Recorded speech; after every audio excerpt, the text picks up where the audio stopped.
মহাকারণিক তথাগত সম্যক সম্বুদ্ধ বিরাগময় বুদ্ধির ধর্ম আর বিশুদ্ধ সর্বগুণে গুণান্বিত অনুত্তর পুণ্যক্ষেত্র বুদ্ধির শ্রাবক সঙ্গ এই ত্রিবিধ শ্রেষ্ঠ রত্নকে সর্বপ্রথমে স্মরণ করছি।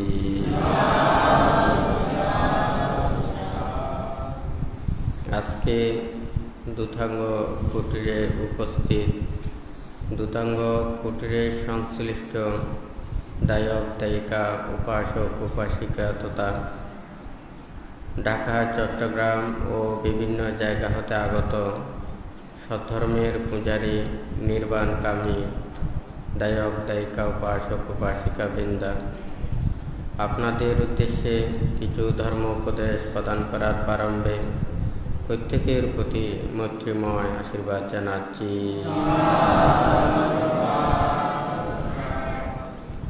বুদ্ধ যেই ধর্ম দান করেছেন, আদিতে কল্যাণ, মধ্যে কল্যাণ এবং পর্যাবসানে কল্যাণ, যেই ধর্ম আচরণের মাধ্যমে সকল প্রকার দুঃখ থেকে নিবৃত্তি লাভ করা যায়, সেই ধর্ম শ্রবণের পূর্বে প্রত্যেকেই ত্রিরত্নের প্রতি শ্রদ্ধা উৎপন্ন করুন। কর্ম ও কর্মফলকে বিশ্বাস রেখে নীরবে ধর্ম শ্রবণ করুন।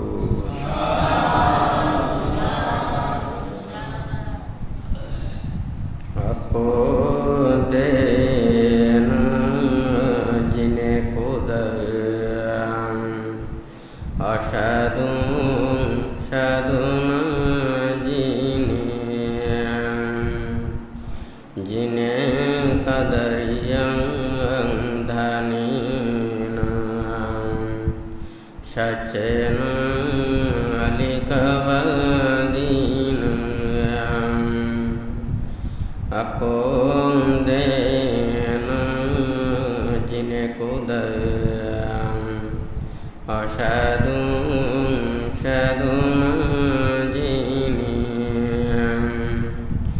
জিনে কাদরিয়ং ধানিন সচেন আলিকবাদিন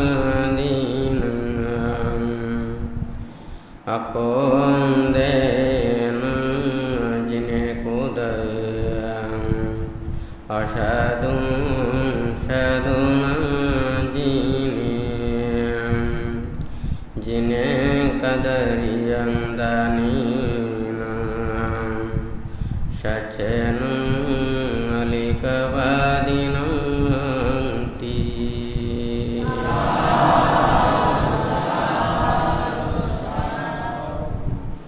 ক্রোধকে জয় করো অক্রোধের দ্বারা, অসাধুকে জয় করো সাধুতার দ্বারা, কৃপণ চেতনাকে জয় করো দান চেতনার মাধ্যমে, মিথ্যাকে সত্য দ্বারা জয় করো। বুদ্ধ এখানে যে উপদেশ দিয়েছেন, আমাদের নিজের মনের মধ্যে প্রশান্তি জাগ্রত করার জন্য আমরা প্রত্যেকেই এই মন প্রত্যেকেরই বিশুদ্ধ নির্মল পানির মতো স্বচ্ছ আমাদের প্রত্যেকেরই মন। সেই মনের মধ্যে যখন কলুষভাব জাগ্রত হয়, লোভ দ্বেষ মোহ হিংসা বিদ্বেষ যখন উৎপন্ন হয়, তখন মানুষ আর ভালো থাকতে পারে না। তখন নির্মল মনও কলুষিত হয়ে যায়। যেই স্বচ্ছ নির্মল পানি যেমন কোনো কারো ক্ষতি করতে পারে না, কোনো রং বেরং বা কোনো ধরনের চিত্র বিচিত্র হতে পারে না, ঠিক তদ্রূপ মানুষের মন সদা সততই সেটা পবিত্র থাকে। যখন মনের মধ্যে লোভ দ্বেষ মোহ হিংসা বিদ্বেষ উৎপন্ন হয়, তখনই আমরা কলুষিত হই এবং পাপকর্মে নিমজ্জিত হই তখনই আমরা খারাপ হয়ে থাকি। যদি মানুষ সঠিকভাবে ধর্ম আচরণের মাধ্যমে, সৎ শিক্ষার মাধ্যমে, সৎ উপদেশের মাধ্যমে নিজের জীবনকে সুন্দরভাবে গঠন করে, তবেই তাহারা এই পাপগুলোকে দূরীভূত করে নিজেরা সেই সত্যের পথে চলতে পারেন। সেই জন্য বুদ্ধ আরও বলেছেন, আত্মা হবে জিতাং সেয় ইহা ছায়াং ইথরা বাজা আত্মা দন্তস্য পুষস্য নিচ্ছং সংয়তচারিণ নেওয়া দেব ন গন্ধব্য না মারো সহ ব্রহ্মণা জিতাং অভাজিতাং কৈরা তথা রূপস্য জন্তুম। অপর সকলকে জয় করা অপেক্ষা আত্মজয়ই শ্রেষ্ঠ। নিত্য সংযমী, আত্মজয়ী ও তথাবিদ পুরুষের জয়কে ব্রহ্মাসহ দেবতা, মার ও গন্ধর্ব কেহই পরাজিত করিতে পারে না। তাহলে আমরা নিজেকে জয়ীও করাতে পারি, আমরা পরাজিতও হতে পারি। বুদ্ধ আরও বলেছেন, জয়হং বেরং পাশাপাতি দুঃখং সেতি পরাজিত উপশান্ত সুখং সেতি হিত্বা জয় পরাজয়। এখানে আমরা যদি এটা চিন্তা করি, যখন জয়লাভ করি তখন আমাদের শত্রু বর্ধিত হয়, আর যখন আমরা পরাজিত হই তখন আমাদের মন খুবই ভারাক্রান্ত হয়। যারা জয় পরাজয়ের ঊর্ধ্বে অবস্থান করে তাহাদের কোনো প্রকারের দুঃখ পেতে হয় না। এখন জয় থেকে মানুষের শত্রুতা উৎপন্ন হয়, তাহলে শত্রুকে অতিক্রম করা আমাদের খুবই কঠিন কাজ। কিন্তু পরাজিত হলে আমাদের মন ব্যথিত হয়, কিন্তু আমাদের নিজেদের মনকে যদি আমরা বোঝাতে পারি তাহলে আমাদের কোনো প্রকারের দুঃখ থাকে না, হয় নাকি না? আর যার জয় পরাজয় নেই তাহার কোনো প্রকারের দুঃখ স্পর্শ করতে পারে না। বুদ্ধ আমাদেরকে অনেক প্রকারের উপদেশ দিয়েছেন, নিজেকে আত্মরক্ষার জন্য, নিজেকে রক্ষা করার জন্য। এই পৃথিবীতে নানান প্রকারের দুর্যোগের মতো এটা সারা জীবন এই পৃথিবীর এই বৈচিত্র্যে একটার পর একটা উৎপন্ন হবে। আমাদেরকে কিভাবে এই দুর্যোগগুলোকে মোকাবেলা করে নিজেদেরকে আমরা ঠিক রাখতে পারব, নিজেকে সত্যের পথে, ন্যায়ের পথে, জ্ঞানের পথে আমরা থাকতে পারব, এই কর্মফলটাই আমাদেরকে দিয়েছে। আমরা এই পৃথিবীর সকল প্রকার ধুলাবালিকে আমরা নির্মূল করতে পারব না। আমাদের এই দেহে যাতে এই প্রকারের ধুলাবালি, ময়লা আমাদের না বাজে, আমরা সেই জন্য আমরা পোশাক আশাক ব্যবহার করি, হয় নাকি না? এখানে রোদ বৃষ্টি আমাদের গায়ে যাতে না পড়ে সেই জন্য আমরা ছাতা ব্যবহার করি। কারণ এই পৃথিবীর যাহা কিছু এখানে হচ্ছে, কারো উপকার হচ্ছে, কারো অপকার হচ্ছে। আমার প্রয়োজন নেই, আমি প্রতিকারের ব্যবস্থাপনা করতে পারি, হয় নাকি না? সবগুলোকে আমাকে এগুলো ধ্বংস করা সম্ভব নয়। তাহলে এই পৃথিবীতে ভালো এবং খারাপ, আমরা কেউই খারাপ চাই না, আমরা প্রত্যেকেই ভালো চাই। সবাইকেই যদি জিজ্ঞাসা করি, প্রত্যেকেই সুখ চায়, শান্তি চায়, নির্ভয়ে থাকতে চায়, আনন্দে থাকতে চায়। তাহলে এই দুঃখ এবং কষ্ট সব কিছু কিভাবে সৃষ্টি হয়? আমরা নিজেরাই যখন ছোট ছিলাম, ছোট শিশুকে বলে নিষ্পাপ শিশু, হয় নাকি না? তারা কোনো পাপ কাজ করে না, অন্যায় করে না, সে পাপ চেতনা এগুলো বুঝে না। সবাই তো এভাবে ছোট ছিল। তাহলে বড় হয়ে কেন পাপী হয়ে যায়, কেন তারা অন্যায়কারী হয়ে যায়? যখন অন্যায় কাজ করে তখন সে তাকে অন্যায়কারী বলে। তাহলে এটা আমাদের সেই কর্মগুলোর মাধ্যমে আমরা নিজেই নিজেকে সৃষ্টি করি, আবার নিজেই নিজেকে ধ্বংস করি। বানতে বলেছে যে কি আমরা সবাই একটা মাটির মতো।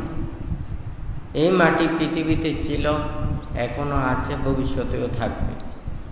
পৃথিবীতে যাহা কিছু আছে এখনো আছে, ভবিষ্যতেও থাকবে, অতীতেও ছিল, হয় নাকি না? তাহলে আমরা কোনো কিছু এগুলো নিয়েও যেতে পারবো না। আমরা এগুলো ধ্বংস করলে সেটাও আমাদের কর্মের বিপাক ভোগ করতে হবে। অনেকেই এটা মনে করে এই পৃথিবীতে আমরা যাহা কিছু করি না কেন, অন্যায় করলে আমাদের অন্যায় শাস্তি পেতে হবে। আমরা যদি ভালো কাজ করি ভালোরও ফল পাব, তবে ভালোর মূল্যায়ন থাকতে হবে। যদি মানুষের মধ্যে মূল্যায়ন না থাকে, মানুষের যদি গুরুত্ব না দেয়, তাহলে সেই ভালোরও ওখানে মর্যাদা থাকে না। মানুষ তো সবাই চায়, আমরা সুখ পেতে চাই, প্রশংসা পেতে চাই, যশময় খ্যাতির অধিকারী হতে চাই। মানুষের সবাইকে সম্মান করুক, শ্রদ্ধা করুক, ভক্তি করুক, এটা আমরা সবাই চাই, হয় নাকি না? তাহলে আমরা ভালো কাজ করে, অপরকে সুখ দিয়ে, অপরের কল্যাণ করে, ভালো কিছু চিন্তা করে আমিও সুখী হই, অপরজনেরও সুখ প্রদান করি, তাহলে তো আমাদের আর দুঃখ থাকে না, হয় নাকি না? কিন্তু আমরা সেটা পারি না। যখন মনের মধ্যে রাগ, লোভ, দেশ, মোহ, হিংসা, বিদ্বেষ এগুলো যখন উৎপন্ন হয়, তখন আর কেউ ওখানে ভালো থাকতে পারে না। কারণ মানুষের মনের মধ্যে এই লোভ, দেশ, মোহ, মান, অহংকার এগুলোর কারণে মানুষ আর ওখানে ঠিক থাকতে পারে না। আমরা এগুলোকে নিজেকে দমন করতে পারি। আমি ভালো কাজ করলাম, হয়তো আমাকে খারাপও বলতে পারে, কিন্তু আমি ভালো কাজ যে করেছি আমার ভালো ফল তো পাবে, হয় নাকি না? আপনি ওখানে বাগানে ভালো বৃক্ষ, ভালো গাছে ভালো জাত আপনি ওখানে কি করেছেন, রোপণ করেছেন, এটা যত্ন করলে সময় যখন হবে এটা ভালো ফল পাবে, হয় নাকি না? তাহলে আরেকজন তো খারাপও করতে পারে, খারাপও বলতে পারে। আপনি ভালো কাজ করলে সেটা আপনাকে এই পৃথিবীতে যারা অতীতেও ভালো কাজ করেছিল, মানুষের কল্যাণ এবং ভালো কিছু দেখেছে, তাদের জীবন হয়তো দুর্বিষহ হয়েছে, তাদের জীবন কষ্টকর হয়েছে। অনেক মানুষ তাহাকে অত্যাচারও করতে পারে, অনাচারও করতে পারে, নির্মমভাবে তাহাকে হত্যাও করতে পারে, কিন্তু তার যে মন, মানুষের হৃদয়কে যখন সে আন্দোলিত করে, মানুষের হৃদয়ের মাঝে থাকে, তাহলে সেটা একদিন নয়, দীর্ঘদিন ধরে সেটা মানুষের মাঝে থাকবে। কিন্তু আমরা যদি মানুষের শ্রদ্ধা, ভক্তি, বিশ্বাস, প্রশংসা, মানুষের সম্মান এগুলো লাভের জন্য যদি আমরা মানুষকে অত্যাচার করি, অনাচার করি, দুঃখ দিই, কষ্ট দিই, তাহলে হয়তো আমার যতদিন জীবন থাকবে ততদিন পর্যন্ত আমার ভয়ে আমাকে শ্রদ্ধা করবে, আমাকে সম্মান করবে, কিন্তু আমার মৃত্যুর পর কোথায়? আমার যখন সেই শক্তি থাকবে না, আমার যখন প্রভাব থাকবে না, আমি যখন মানুষের পাশে থাকতে পারবো না, তখন সবাই আমাকে নিন্দা করবে, তিরস্কার করবে, খারাপ বলবে। এই পৃথিবীতে যে বুদ্ধ 2500 বছর পূর্বে সে মৈত্রীর বাণী শিক্ষাটা দিয়েছেন, উপদেশ দিয়েছেন, নির্বাণ এবং মুক্তির কর্মপথে শিক্ষাগুলো দিয়েছেন, হয় নাকি না? বুদ্ধের হাতে ছিল অষ্টপরিষ্কার, আর কোনো কিছুই ছিল না। যাহা কিছু ছিল সব ভিতরের, বাহিরের নয়। শীল, সমাধি, প্রজ্ঞা, সদ্গুণের রাশি দ্বারা বিভূষিতই সে বিমুক্ত বুদ্ধ ছিলেন, হয় নাকি না? তাহলে উনি বিনা দণ্ডে, বিনা অস্ত্রে এই কোটি কোটি মানুষকে, মানুষের হৃদয়কে জয় করেছে, হয় নাকি? তখন রাজারা ছিলেন, তখন শ্রেষ্ঠীরা ছিলেন, রাজা রাজা তখন যুদ্ধ হতো, মানুষের মধ্যে কত প্রকারের মারামারি হানাহানি যুদ্ধ হয়েছিল, হয় নাকি না? কিন্তু বুদ্ধ আর বুদ্ধ প্রমুখ ভিক্ষু সংঘ এবং বুদ্ধের পূজারী, বুদ্ধির যেই নির্বাণ পদায়ক শিক্ষায় শিক্ষিত হয়ে ওনারা তো কোনো এই পাপকর্মে কেউ ছিলেন না।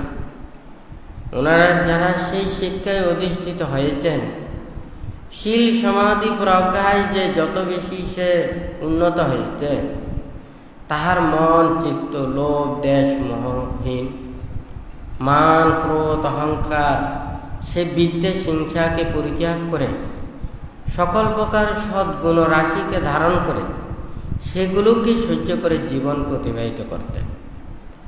বুদ্ধের যে কোটি কোটি শ্রাবক বিন্দু ছিলেন, যারা ভিক্ষু সমান, ওনারা বুদ্ধের নির্দেশিত বুদ্ধির উপদেশ শ্রবণ করে অহিংসার বাণী, সে মৈত্রী শিক্ষার মাধ্যমে, শীল সমাধি প্রজ্ঞার মাধ্যমে ওনারা শান্ত সাধুদের জীবন আচরণ করেছেন। ওনারা নিষ্কলুষ নিষ্ভাব জীবনে এই শিক্ষাটা পেয়েছেন।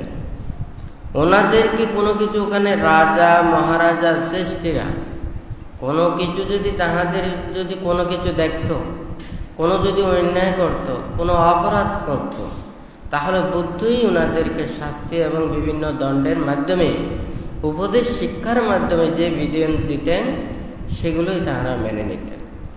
অর্থাৎ ওখানে কোনো রাষ্ট্রের সাথে, দেশের সাথে, সমাজের সাথে, কোনো কিছুর সাথে বুদ্ধ প্রতিপক্ষ ছিল না।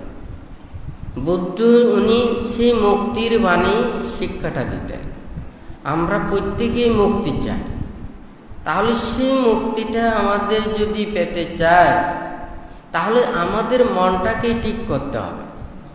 আমাদের মনের মধ্যে সেই লোভ দেশ মোহ হিংসা বিদ্বেষকে পরিত্যাগ করতে না পারলে, মনে করুন আপনার সেই লোভ দেশ মোহ হিংসা বিদ্বেষ সবগুলো আছে, আপনি লন্ডনে গেলেও শান্তি পাবেন না, আমেরিকা গেলেও শান্তি পাবেন না, আপনি স্বর্গে গেলেও শান্তি পাবেন না। কেন পাবেন না?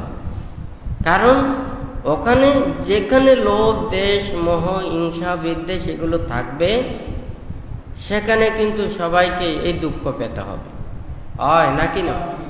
তাহলে বুদ্ধর শিক্ষাটা হচ্ছে যে এখানে যেমন মনে করুন আমরা সবাই যদি অসুস্থ হই, আমরা ডাক্তারের শরণাপন্ন।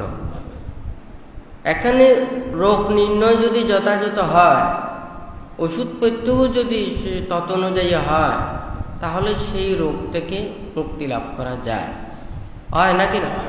তাহলে রোগের জন্য আমরা প্রত্যেকেই ডাক্তারের শরণাপন্ন হই এবং ওষুধ সেবন করি, হয় নাকি না? আমাদের মনের মধ্যে প্রত্যেকের লোভ দেশ মোহ হিংসা বিদ্বেষ, এই মিথ্যে দৃষ্টি মানুষের ভ্রান্ত চেতনা প্রত্যেকের কাছে বিদ্যমান। আমরা সেই মনের পাপগুলোকে দূরীভূত করার জন্য মনটাকে সঠিক কর্মপথে নিয়ে এসে আমরা মনের পাপগুলোকে দূরীভূত করতে পারলেই তো আমরা এই মুক্তির পথে আসতে পারবো, শান্তির পথে আসতে পারবো, হয় নাকি না? তাহলে এটা তো আমরা সবাই বুঝি, কিন্তু একটা হচ্ছে যে সংসার, আরেকটা হচ্ছে সংসার ত্যাগ। আপনারা সংসারের মধ্যে আছেন, সারাদিন আপনাদের সংসারের কত কথা চিন্তা করেন, এখন এই চিন্তা না করলে ওখানে সংসার চলবে না, হয় নাকি না? ওখানে মাতা পিতা ভাই বোন স্ত্রী পুত্র কন্যা যাহা রয়েছে পরিবার পরিজন, তাহাদের মঙ্গলের জন্য ওখানে প্রতিক্ষণ আপনাদের কর্মব্যস্ততা থাকতে হয় নাকি না?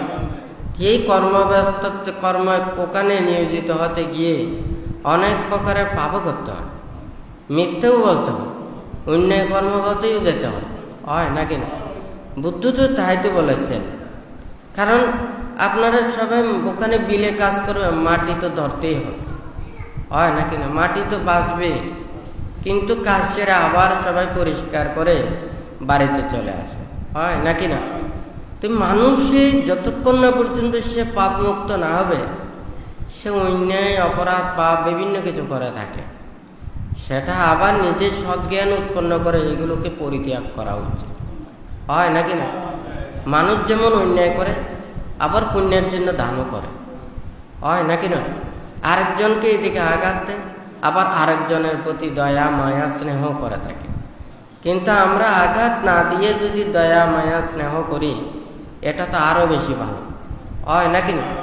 আমরা সৎভাবে উপার্জন করে আমরা দান করতে পারলে আরো বেশি ভালো। এদিকে অন্যায় কাজ করলাম, এদিকে একটা খারাপ কাজ করলাম, হ্যাঁ, ভালো কাজ করলাম, তাহলে এই ভালো অত পরিপূর্ণ ভালো থাকতে পারে না, হয় নাকি না? কিন্তু আমরা তো এই বেজালগুলোকে সহজেই তো এটা পরিত্যাগ করতে পারি না, হয় নাকি না? তাহলে এই সংসারে থাকতে হলে নানান প্রকারের জঞ্জাল ঝামেলায় থাকে। সেই জন্য বুদ্ধ ওখানে দেখেছেন যে সংসার ত্যাগ, সংসার ত্যাগ মানে ভোগ ত্যাগ। আমাদের আশা আকাঙ্ক্ষা ইচ্ছা চেতনা, আমাদের প্রত্যাশা যত বেশি থাকবে, তার তত বেশি ওখানে আমাদের চিন্তা চেতনা, মন অস্থিরতা, এটা বিক্ষিপ্ততা, এটা বর্ধিত হবে, হয় নাকি না? আমাদের সেই চিন্তা চেতনা আশা আকাঙ্ক্ষা ইচ্ছা, এটা আমাদের যত কমে যাবে তত আমাদের এই দূরত্বগুলো আরো কমতে থাকবে, হয় নাকি না? তাহলে সংসারে ওখানে কমানো সম্ভব নয়, হয় নাকি না? আর যদিও ওখানে কমাতে চায়, এটা সমাজ মানছে না, সবাই উপর দিকে যেতে চায়। এখন বুদ্ধ বলেছে যে নিচের দিকে আসতে, হয় নাকি না? একটা লতা পাতা গাছও দেখা যায় সে দিন দিন বড় হতে, ছোট হতে চায় না। কিন্তু বুদ্ধ শান্তি এবং মুক্তির কর্মপথটাই দেখেছেন ছোট হবার জন্য। হ্যাঁ, আমরা আমাদের আশা আকাঙ্ক্ষা ইচ্ছে চেতনাকে কিভাবে আমরা ছোট করতে পারব? তাহলে যখন বুদ্ধ ওখানে দেখেছেন আমাদের চতুর্পত্যের যে আহার বস্ত্র বাসস্থান এবং ওষুধপত্য প্রয়োজন, আমাদের আহার এবং মানে অপরিহার্য সাব্বে সত্তা আহারার টিকা, সকল প্রাণী ওখানে আহারের দ্বারা জীবিত থাকে। আমাদের পৃথিবীর মধ্যে অন্যান্য প্রাণীদের যেমন আহার বিদ্যমান, আমরা মানুষের মধ্যেও তো এটা মানুষের আহারও বিদ্যমান, হয় নাকি না? কিন্তু আহারের জন্য মানুষের এখানে এত দুঃখ নেই। এই দুঃখগুলো আমাদের বাহ্যিক এগুলোর জন্য, আমাদের বড় আশা আকাঙ্ক্ষা, হ্যাঁ, আমাদের মান সম্মান যশময় খ্যাতি, আমাদের যে পথ, আমাদের যে উন্নতি, এইগুলোর চিন্তা করতে গিয়ে আমরা আর ছোট থাকতে পারি না, আমরা একটা ছোট জায়গাতে থাকতে পারি না।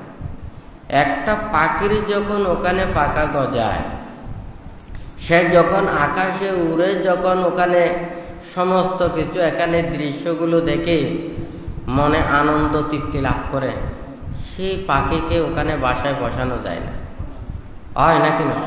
কিন্তু আমাদের এই মনের চোখগুলো যেভাবে ওখানে এটা বৃদ্ধিপ্রাপ্ত হয়েছে, এই পৃথিবীতে সবাই তো রাজা হতে পারবেন না, সবাই একছত্র রাজত্বও করতে পারবেন না, হয় নাকি না? একজন রাজা, উনি যদি সবাইকে যদি ওখানে তৃপ্তি লাভ করাতে কখনো সম্ভব না।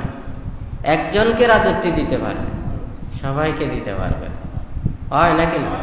আবার রাজাও যদি আবার এটা চিন্তা করে আমি রাজার পদটা দিলাম, সে যদি আমাকে শত্রু মনে করে, যদি আমাকে আবার হত্যা করে, আমি পরে তাহাকে সেই রাজত্ব নেওয়ার জন্য যদি চিন্তা করি, সেটা যদি মনে করে, যদি কেউ যদি বলে আমাকেও সে হত্যা করতে পারে, হয় নাকি না? সেই জন্য রাজাও রাজত্ব কাউকে দিতে চায় না। ওখানে বুদ্ধির সমকালীন রাজা বিম্বিসারের কথা, কারণ রাজা বিম্বিসার উনি প্রজ্ঞালাভী ছিলেন, জ্ঞান লাভী ছিলেন। উনি আগে থাকতেই চিন্তা করেছেন আমি কখন রাজত্বটা এটা পরিত্যাগ করব। হ্যাঁ, যখন অজাতশত্রু চেয়েছেন সাথে সাথে ওটা দিয়ে ফেলেছেন। হ্যাঁ, অন্য কোনো রাজা তো ওইভাবে দেখা যায়নি। এখন কি সেই রাজত্ব পরিত্যাগের পরও কিভাবে উনাকে নির্যাতন করেছেন, হয় নাকি? উনি কোনো প্রতি উত্তর করে না, হয় নাকি? তা আমাদেরকে এই ত্যাগ সংযম এবং ধৈর্য, এই সৎ নীতির শিক্ষাটা কেন দিয়েছেন? কারণ বুদ্ধ এখানে জন্ম জন্মান্তরের কথাটা চিন্তা করে না।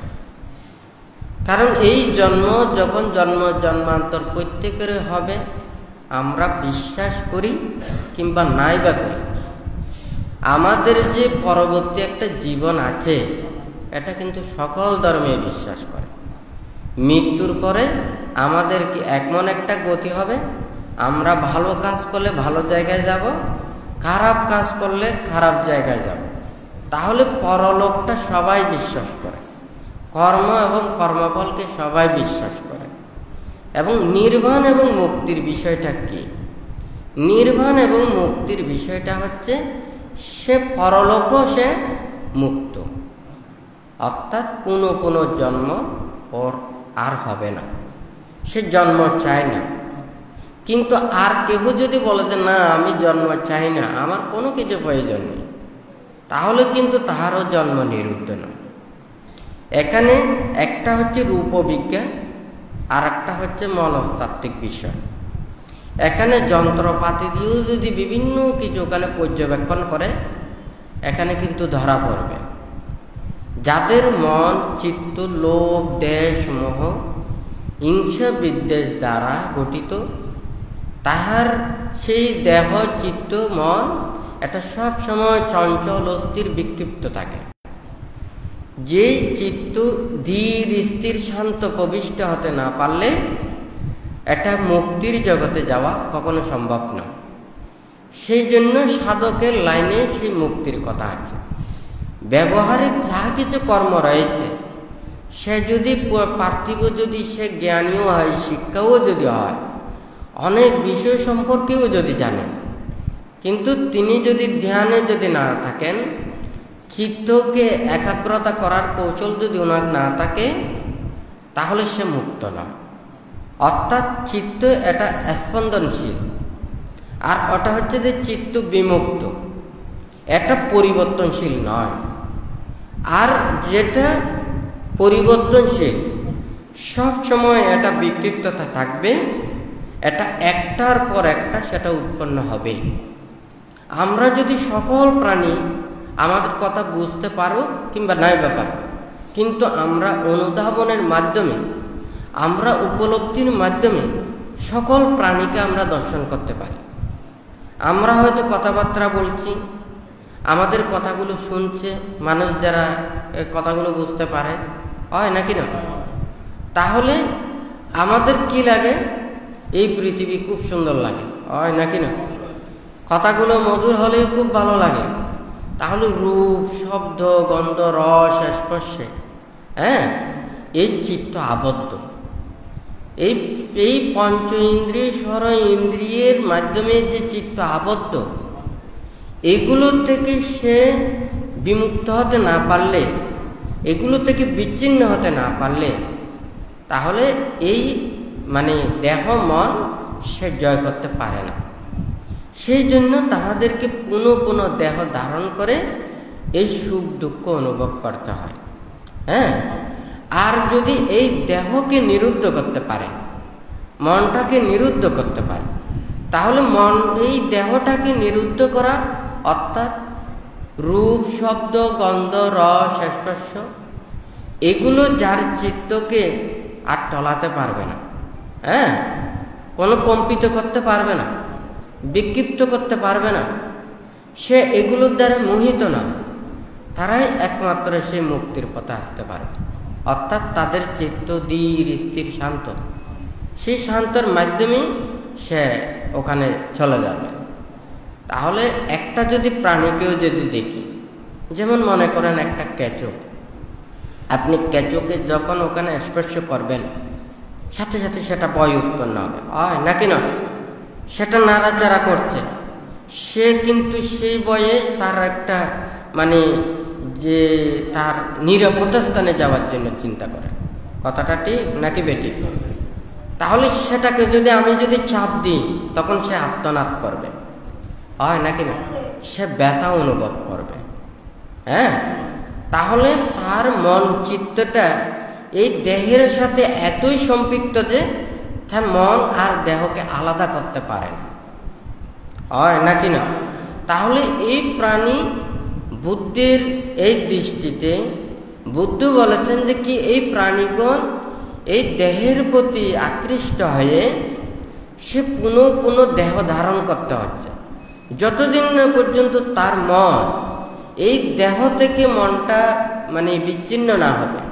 হ্যাঁ, এই দেহ থেকে কি চক্ষু, কর্ণ, নাসিকা, জিহ্বা, কায় এগুলোর যে সুখ অনুভব করা এবং দুঃখগুলোকে সে বিরক্তি অনুভব করা, সে সুখও পরিত্যাগ করলো, সুখের প্রতি আসক্তি পরিত্যাগ করলো, দুঃখের প্রতি সে বিরক্তি পরিত্যাগ করলো, তাহলে সে সুখ দুঃখকে এবং উপেক্ষাকে পরিত্যাগ করে দেহের যা কিছু সে দুঃখ পেলে দুঃখ, সুখ পেলে সুখ, এগুলো কোনো কিছুর দ্বারা না তার চিত্ত কম্পিত নয়। সে এই পৃথিবীর সমস্ত কিছু অনিত্য দুঃখ অনাত্মা জেনে, এগুলো সব পরিবর্তনশীল জেনে সমস্ত কিছুর প্রতি এগুলো পরিত্যাগ করে নিজে একা মনে একা চিত্তেই নিজেকে অবস্থান করেন। ভান্তের কথাগুলো হচ্ছে কি, আজকে আমরা অনেক প্রকারের কষ্ট পাই, দুঃখ পাই, আমরা কথা উপদেশগুলো সবাই শুনতে পাই। এখন চাপ দিলে কত শত শত উপদেশ, কত জ্ঞানী গুণীর উপদেশ, এগুলো সব হাতের সামনে চলে আসবে, হয় নাকি না? আমরা উপদেশ দিতে চাই, আমরা উপদেশ জানতে চাই, অপরজনকেও শোনাতে চাই, কিন্তু আমরা উপদেশগুলো কি মানছি? আমরা কি প্রতিপালন করছি?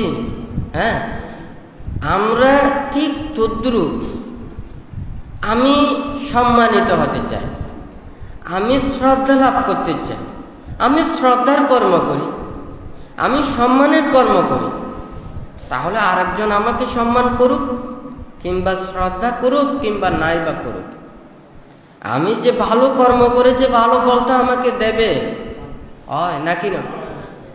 কিন্তু আমরা যখন সেই কর্ম না করে আমরা যদি এটা প্রত্যাশা করি, তখন আমাদেরকে অন্য কর্মফলটা নিতে হবে, হয় নাকি না? আপনি 1 মাস কাজকর্ম করে আপনি মাসের বেতন নিতে পারবেন, হয় নাকি না? কথাটা ঠিক নাকি বেঠিক?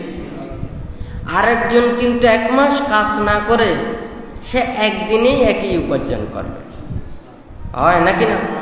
সে যেই দিন কাজকর্মে বেতন নিয়ে আসবে, আসার সময় ধরলে এটা একটা দিনে শেষ, হয় নাকি না? 1 মাসের বেতন একদিনে কামাই করে শেষ, হয় নাকি না? এখন আমরা যদি এটা চিন্তা করি, আমরা কারো প্রতি অপরের প্রতি এটা আঘাত না দিয়ে আমরা সবাই ভালো হই, সবাই মুক্ত হয়ে যায়, সবাই আমরা শান্তি মুক্তির পথে আসি, হয় নাকি না? তাহলে আমাদের মনের ভিতরে লোভ, দেশ, মোহ, হিংসা, বিদ্বেষ এগুলো সবাই আমরা পরিত্যাগ করে একে অপরের পাশে দাঁড়িয়ে সবাই নিজের মনের মতো করে, সবাই আমার মাতা পিতা ভাই বোনের মতো নিজের জ্ঞাতি মিত্রের মতো মনে করে আমরা যদি সেই চেতনা উৎপন্ন করতে পারি, তাহলে তো এখানে দুঃখ থাকবে না। হ্যাঁ, আমরা দান ধর্ম কুশল কর্ম সম্পাদন করে আশা করি কোথায় যায়? স্বর্গে যায়। হ্যাঁ, এখানে দান ধর্ম করে আমরা স্বর্গ লাভের জন্য চিন্তা করি। হ্যাঁ, তাহলে আমরা পৃথিবীকে স্বর্গ বানাতে পারি না? হ্যাঁ, নাকি রূপ রং বৈচিত্র্য ইল্ডিং বিল্ডিং নানা ধরনের ওখানে এই নিমিত্তগুলো বানাইয়ে আমরা স্বর্গ বানাতে চাই, কিন্তু আমাদের মনের মধ্যে তো আমরা স্বর্গ উৎপন্ন করতে পারছি না, হয় নাকি না? আপনারা চিন্তা করে দেখুন, আমরা পৃথিবীতে অনেক কিছু দর্শনীয় অনেক কিছু দেখতে চাই। একটা কথা বলে যে কি, একটা শিশির বিন্দু, হয় নাকি না? একটা ছোট একটা গাছের মাথায় 1 ফোঁটা পানি যখন সূর্যের আলো পড়ে কিংবা প্রদীপের আলো পড়ে, যখন ঝলঝল করে, তখন মনে হবে যেন ওই ফোঁটাটা স্বর্ণের হয়ে গেছে, রূপার হয়ে গেছে। আমাদের চোখের সামনে এতই সুন্দর এটা লাগবে যে এই পৃথিবীতে আর কোনো কিছু মনে হয় যেন এগুলো সুন্দর না, ওই 1 ফোঁটা শিশির পানিটাই অনেক সুন্দর, হয় নাকি না? তাহলে আমাদের এই বাহ্যিক যা কিছু এটার প্রতি আমরা দৃষ্টিপাত না করে আমরা যদি সবাই মনের দিকটা যদি দেখতাম, হ্যাঁ, পৃথিবী সুন্দর না করে আমরা মনটাকে সুন্দর করি, হ্যাঁ, যে যত বেশি নিজের মনটাকে সুন্দর করতে পারি আমাদের পৃথিবী সুন্দর হবে, হয় নাকি না? আপনারা চিন্তা করে দেখুন, মানুষের রূপ রং বৈচিত্র্য দ্বারা মানুষ প্রিয় হয় না, মানুষের কর্ম দ্বারা, চিন্তা দ্বারা, মন মানসিকতা দ্বারা আমাদের নিজেদের মনকে যত সুন্দর করতে পারবো, ভালো করতে পারবো, উন্নত করতে পারবো, আমরা তত বড় হতে পারবো, হয় নাকি না? কিন্তু আমাদের মন মানসিকতা, চিন্তা চেতনা এগুলো যত নিকৃষ্ট হবে, আপনি রূপ রং বৈচিত্র্য দিয়ে আপনি যতই কিছু ওখানে সাজান না কেন, হ্যাঁ, ওই মানে ভিতরেরটাই ওটা বেশি উঠবে, হয় নাকি না? তো বুদ্ধ যে কথাটা বলেছেন আমরা সবাই জয় করতে চাই, হয় নাকি না? তাহলে ক্রোধকে জয় করো অক্রোধের দ্বারা, হ্যাঁ, তারপর অসাধুকে জয় করো সাধুতার দ্বারা, কৃপণ চেতনাকে জয় করো দান চেতনার মাধ্যমে, আর মিথ্যাকে জয় করো সত্য দ্বারা, সত্যের অসাধে, অর্থাৎ বাস্তব কিছু আছে। আমরা যা কিছু ওখানে মনে করুন, ওখানে দোকানে অনেক কিছু জিনিসপত্র আছে, হয় নাকি না? ওখানে লেভেল লাগানো হয়, 1 নম্বর 2 নম্বর 3 নম্বর কোয়ালিটি অনুযায়ী, হয় নাকি না?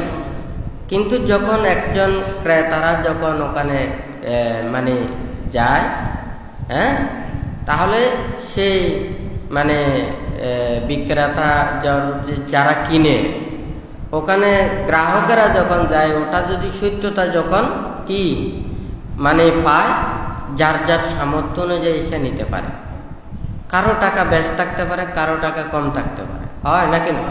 তার সামর্থ্য অনুযায়ী ওখান থেকে সে জিনিস নিয়ে কোনোদিন ঠকবে না, হয় নাকি না? আর যদি ওখানে যদি বিক্রেতা যদি মনে করেন, হ্যাঁ, মানে ওখানে যদি মিথ্যার আশ্রয় গ্রহণ করে, তাহলে কিন্তু দোনোজনেই ওখানে ঠকে যাবে, হয় নাকি না? সে কিন্তু ওখানে নিতে চাইবে ভালো একটা জিনিস, সে মানে ভালো কিছু নিতে পারবে না, হয় নাকি না? টাকা দেবে 1 নম্বরের, জিনিস পাবে 3 নম্বরের, হয় নাকি না? তাহলে বুদ্ধ বলেছেন যে এখানে মানে মিথ্যাকে জয় করো সত্য দ্বারা। আমরা তো সত্য কিছু চাই, কিন্তু এখন বর্তমান যেই দিন যত যাচ্ছে আমরা কিন্তু মিথ্যায় পর্যবসিত হয়ে যাচ্ছি, আমরা মিথ্যাতে চলে যাচ্ছি।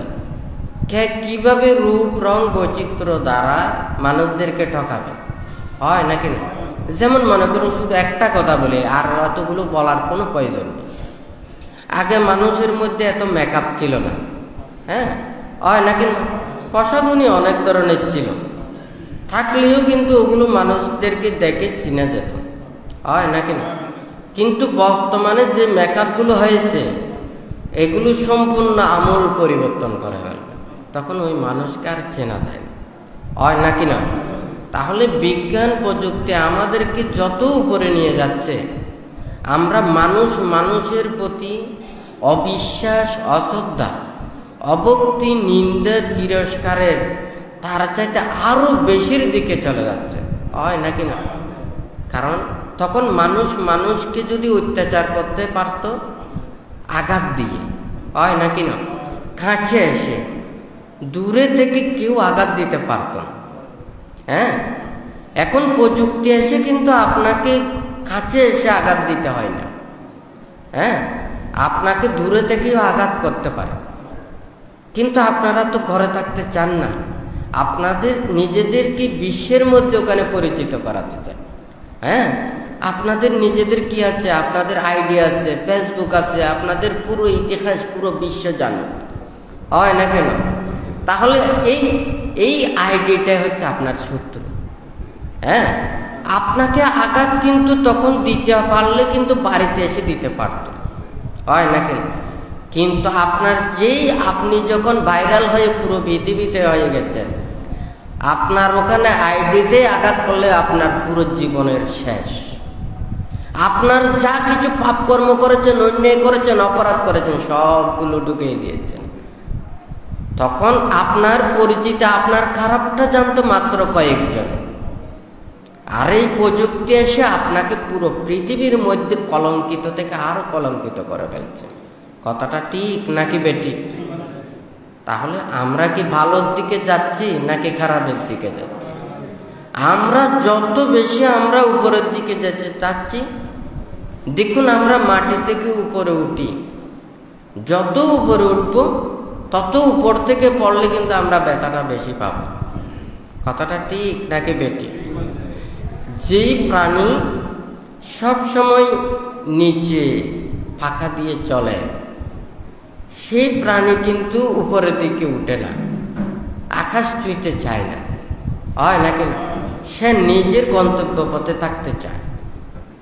কিন্তু উই পোকার যখন ফাঁকা গজায়, সে কিন্তু নিজের অবস্থানে থাকতে চায় না, সে আকাশ ছুঁইতে চায়। কথাটা ঠিক নাকি বেঠিক? হ্যাঁ, আমাদের নিজের অজ্ঞতা অজ্ঞানতা কতটুকু আমাদেরকে কত নিজেকে ধ্বংস করছে, নিজেকে নষ্ট করছে, হয় নাকি না? ভাঙতে চায়, ভাঙতে অনেক সময় কথাবার্তা বলেন, অনেক সময় সবার সাথে কথাবার্তা বলেন, কে কি চিন্তা করে কে কিন্তু ভাবে, এটা আমি চিন্তা করি না। আমি মনে করি যেটা আমার মনের মধ্যে উৎপন্ন হয়েছে, আমি যেটা উপলব্ধি করতে পেরেছি, আমি যেটা চিন্তা করে ভাবতে পেরেছি, এটা যদি আমি মানুষের কাছে দিয়ে এরা যদি তারা উপকৃত হয়, তারা যদি পাপ থেকে দূরীভূত হতে পারে, শান্তি এবং মুক্তির কর্মপথে আসতে পারে, তাহলে তারা লাভবান হবে। হ্যাঁ, আমি যদি সেই জ্ঞান উপলব্ধির কথাটা আমার যদি সেটা যদি মানুষের মধ্যে থাকে, হয়তো আপনারা বুঝতে না পারেন, হয়তো একদিন না এটা একদিন না একদিন সে যখন বুঝতে পারবে। হ্যাঁ, অনেকজন আছে জ্ঞানী বিজ্ঞানীরা, ওনারা যখন জীবিত ছিলেন এতটুকু ওনাদেরকে মূল্যায়ন করে না। ওনাদের মৃত্যুর পরে ওনাদের সেই কথা, ওনাদের সেই শিক্ষা, এগুলো দিয়ে জানতে পেরেছে ওনারা অনেক কিছু উপকার লাভ করতে পেরেছে, তখন তারা এগুলোর মূল্যায়ন করছে না, হয় নাকি না? তাহলে আমরা এটা আমরা যদি চিন্তা করি, আমরা নিজেরাই নিজেদেরকে এগুলো পারি, যদি আমাদের সেই নিজের ক্ষমতাটা আমাদের থাকতে হবে। টাকা পয়সা ধন দৌলত যা কিছু পার্থিব জিনিস, এটা আজকে আপনার কালকে অপরে, হয় নাকি না? যখন আপনার আয়ত্তে থাকবে তখন আপনার, যখন আপনার আয়ত্ত হারিয়ে যাবে তখন আপনার কোনো কিছুই থাকবে না, বরঞ্চ এটার মাধ্যমে আপনার জীবনেরও হুমকি হতে পারে, হয় নাকি না? তাহলে একজন সেই দিন ভিখারি ফকিরও কিন্তু ওখানে শান্তিতে রাস্তায় ঘুম যাচ্ছে, মশা পোকার কামড়কে, হয় নাকি না? কিন্তু আপনার এগুলোর জন্য আপনি তখন শান্তিতেও ঘুম যেতে পারবেন না। কোথায়? ঘরে, বাড়িতে, বিল্ডিংয়ে, কোনো জায়গায় কোথাও ওখানে শান্তিতে থাকা যাবে না। তাহলে আমরা যেগুলোকে নিয়ে বড়াই করে আমরা আকাশ ছুঁতে চাই, সেগুলোই কিন্তু আমাদেরকে আকাশ থেকে নামাচ্ছে, হয় নাকি না? কথাটা ঠিক আছে? তাহলে আমরা পৃথিবীকে স্বর্গের মতো না বানিয়ে আমরা মনটাকে স্বর্গের মতো বানাই। হ্যাঁ, পৃথিবীকে সুন্দর না করে আমরা মনটাকে সুন্দর করি, হয় নাকি না? আমরা অপরজনকে সুখ দিয়ে শান্তি দিয়ে ভালো কিছু দেখে আমরা এভাবে চলি, হয় নাকি না? সেই জন্য বুদ্ধ এই মনের দিকটাই কথাটা বলেছে।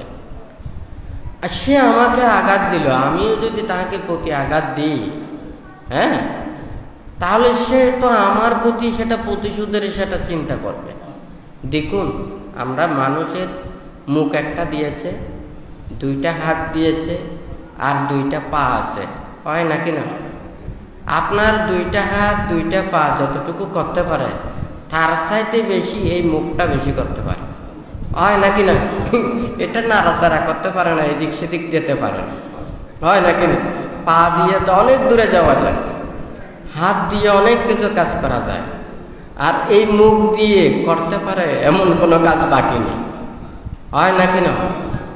তাহলে আমরা যদি এটা চিন্তা করি, এই হাত দুইটা পা দুইটা এবং মুখটাকে সংযত করে নিজেদেরকে যদি আমরা সঠিকভাবে চলি, তাহলে আমাদেরকে আর কোনো প্রকারের ওখানে দুঃখ পেতে হবে না। বুদ্ধ এই মনটাকে ঠিক করার জন্য এই কথাগুলো বলেছেন। আমরা তো নিজের সেইগুলোকে, নিজের মনের মানসিকতাকে চারিতার্থ করার জন্য কি করি, আরেকজন সে আমাকে দুঃখ দিয়েছে, আমি তাকে দুঃখ দেওয়ার জন্য চিন্তা করি। আমরা মানুষ সহ্য করতে পারি না, সহ্য করতে চাই না। হ্যাঁ, সে একটা দিলে আমরাও দুইটা দিতে চাই, এটা তো মানুষের কর্ম নয়, হয় না কেন? আমরা যদি এটা যদি বলি সে আমাকে কামড় দিয়েছে, আমিও যদি কামড় দিই, হ্যাঁ, মানুষকে কামড় দিলে খারাপ বলবে না, হয় না কেন?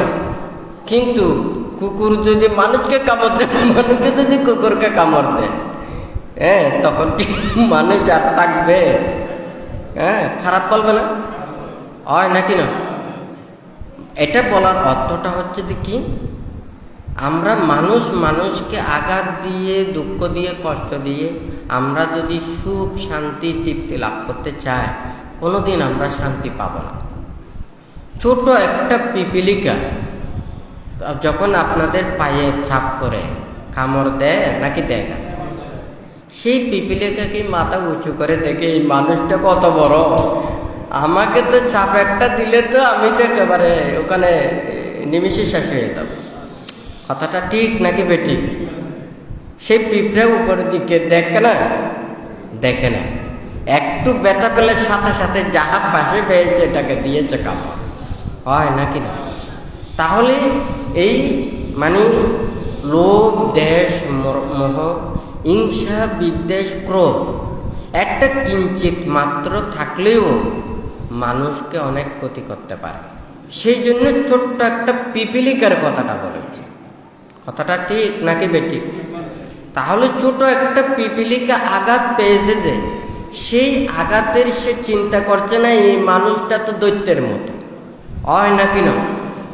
পিপিলিকার জন্য মানুষ দৈত্য, আমার মানুষের জন্য দৈত্যটা দৈত্য, হয় নাকি না? তাহলে সে কিন্তু তো ওখানে উপরের দিকে আর মাথা পর্যন্ত আমাদের দেখতেছে না, সে ব্যথা পাওয়ার সাথে সাথে ওটা কামড় দিচ্ছে, হয় নাকি না? তাহলে আমরা যদি মানুষও যদি এইভাবে যদি সেই মানে শুধুমাত্র মানুষদেরকে দুঃখ, কষ্ট, আঘাত দিয়ে যদি আমরা নিজেদেরকে জয় করতে চাই, কোনোদিন এই জয় আমাদের থাকবে না। আমরা মানুষের কাছে আদর, স্নেহ, ভালোবাসা, মৈত্রী, ত্যাগ, হ্যাঁ, সহিষ্ণুতার মাধ্যমে যদি আমরা জয় করতে পারি, তাহলে আমরা প্রকৃত শিক্ষাটা লাভ করতে পারব। সেই জন্য বুদ্ধ বলেছেন যে কি, অপর সকলকে জয় করা অপেক্ষা আত্মজয়ই শ্রেষ্ঠ। আপনি অনেক কিছু জয় করেছেন, মানুষকে জয় করেছেন, কিন্তু নিজেকে জয় করতে পারেন, হ্যাঁ, তাহলে এখানে নিজে আত্মজয়ী শ্রেষ্ঠ কারা? নিত্য সংযমী, আত্মজয়ী, হ্যাঁ, নিষ্কলুষ, নিষ্পাপ, যারা সকল প্রকার পাপ ও কর্ম থেকে দূরে থাকেন, নিজেকে যারা উত্তীর্ণ করতে পেরেছেন, সেই তদ্রূপ পুরুষ যে জয় পেয়েছেন, তাহাদেরকে কেউ পরাজিত করতে পারবে না, ব্রহ্মরা পরাজিত করতে পারবে না, হ্যাঁ, দেব, মার, যত প্রকারের এগুলো আছে, সেই প্রভাবশালী সত্যগুলো রয়েছে, কেউ তাহাকে পরাজিত করতে পারবে না, হয় নাকি না? যে নিজেকে জয় করতে পেরেছে। তাহলে আমরা প্রত্যেকে চাই নিজের মনের মধ্যে যা কিছু লোভ, দেশ, মোহ, পাপ, ক্লেশগুলোকে পরিত্যাগ করে আমরা প্রত্যেকেই জয়ী হই, আমরা নিজেকেই জয় করি। হ্যাঁ, তো যাই হোক, আজকে আপনারা যারা এসেছেন, আমরা প্রত্যেকে চাই এই ধর্মকে ধারণ করে, প্রতিপালন করে, অনুশীলন করে বুদ্ধের সেই নির্বাণ পদায়ক ধর্ম, অহিংসার বাণী, মৈত্রীর বাণী, যেই অহিংসার বাণীতে হিংসার কথা নেই, প্রতিক্ষণ মৈত্রী, করুণা, মুদিতা, উপেক্ষা এবং ত্যাগ সম্বলিত যেই উপদেশগুলো বুদ্ধ দিয়েছেন, আমরা সেই উপদেশগুলোকে ধারণ করে নিজের জীবনকে প্রতিষ্ঠিত করি, তাহলে নিজেকেও ধন্য করতে পারব, ধর্ম মানুষের মধ্যে সেটা সমুজ্জ্বল হয়ে থাকবে। আর যদি আমরা ধর্মকে অবমাননা করি, অন্যায় পথে চলি, খারাপ পথে চলি, নিজেকেও ধ্বংস করব, ধর্মের কাছ থেকেও আমাদেরকে দণ্ড পেতে হবে, মৃত্যুর পরে আমাদেরকে দুর্গতি স্থানে উপনীত হতে হবে, হয় নাকি না? তাহলে এই দুর্লভ জীবন, দুর্লভ মানব জন্মকে কে কতবার আবার পৃথিবীতে আসবে মানুষ হয়ে, এটা কেউ জানে না। পুনঃজন্ম সবাইকে নিতে হবে, আমরা বিশ্বাস করি কিংবা নাই বা করি। সেই জন্য কিছুক্ষণ আগে ওই কথাটা বলেছেন, সবাই পৃথিবীতে বেঁচে থাকতে চায়, আলো বাতাস এগুলো সবাই চায়, রূপ শব্দ গন্ধ রস স্পর্শ এগুলো যতদিন পর্যন্ত এগুলো থাকবে ততদিন এই পৃথিবীতে তাহাকে আসতেই হবে। হ্যাঁ, তাহলে যেহেতু ওখানে যতদিন পর্যন্ত মুক্তি লাভ করতে না পারে ততদিন পর্যন্ত কে কোন প্রাণী হয়ে জন্ম নেবে এটার কোনো ইয়ত্তা নেই, হয় না কেন? কিন্তু আমরা দুর্লভ মানব জন্ম লাভ করে না করতে পারলাম মুক্তির কাজ, না করতে পারলাম না নিজেকে সেই শুদ্ধ পথে পরিচালিত করা, হ্যাঁ, নিজেকে ধন্য করার কোনো কিছু করতে না পেরে এই দুর্লভ মানব জীবনে লাভ করে যদি পাপ অন্যায় অপরাধ এগুলো করে নিজের জীবনকে ধ্বংস করা হয় নাকি না? এই পৃথিবীর যে প্রাণ আছে এটা আমাদেরকে সব সময় রক্ষা করছে। দেখুন, কেউ যদি এখানে অন্যায় করে অপরাধ করে, হ্যাঁ, তাহাকে একবার নয় একবার তাহাকে সেই দুঃখ পেতে হবে, হয় না কেন? আমাদের মন সুন্দর হলে এই পৃথিবী স্বর্গের মতো হয়ে যাবে। আর আমরা যদি মনটাকে ঠিক না করি, বাহ্যিক যতই রূপ রং বৈচিত্র্য করে স্বর্গের মতো রচনা করেও কিন্তু আমরা শান্তি পাবো না, সুখ পাবো না, যদি মনটাকে ঠিক করতে না পারি। তো যাই হোক, আপনারা প্রত্যেকেই শীল প্রতিপালন করে নিজের মনের মধ্যে যা কিছু পাপ কলুষ সেগুলোকে ধ্বংস করে সেই তৃষ্ণাকে পরিত্যাগ করে প্রত্যেকে যাতে মুক্ত হতে পারেন, মুক্তির পথে আসতে পারেন। যতদিন পর্যন্ত নির্বাণ সাক্ষাৎ করতে না পারেন ততদিন পর্যন্ত কল্যাণ মিত্রদের সান্নিধ্য থেকে যাহাতে অচিরেই প্রত্যেকে নির্বাণ সত্যকে উপলব্ধি করেন, সেই রূপে নিজের মনের মধ্যে শ্রদ্ধা ভক্তি বিশ্বাস আশা আকাঙ্ক্ষা প্রত্যাশা রেখে বুদ্ধ ধর্ম সংঘের কাছে আশীর্বাদ প্রার্থনা করে 3 বার সাধুবাদ প্রদান করুন।